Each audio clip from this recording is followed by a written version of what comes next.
कांच में। हमरा संगे पढ़त रहे कक्षा 5 में। हमरा संगे पढ़त रहे कक्षा 5 में। आज नचतिया उहे देखो नाच में। अरे हे आज नचतिया उहे देखो नाच में।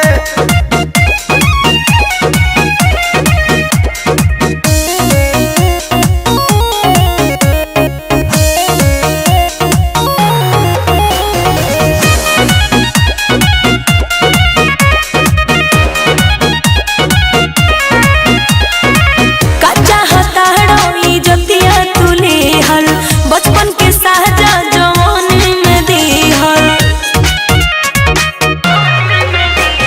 5 जनवरी हमरा बर्थडे में आई है। भारी प्रोग्राम होई नाच के ते जई है।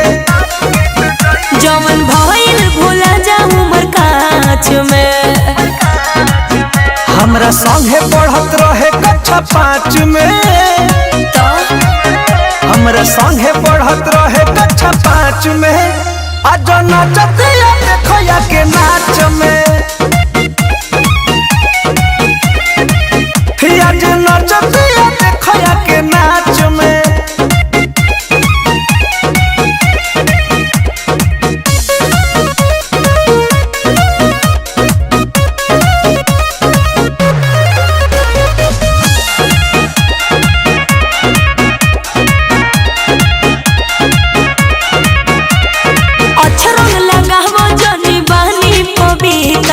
हो जाई मैंने जमा रेवटी के भीतर।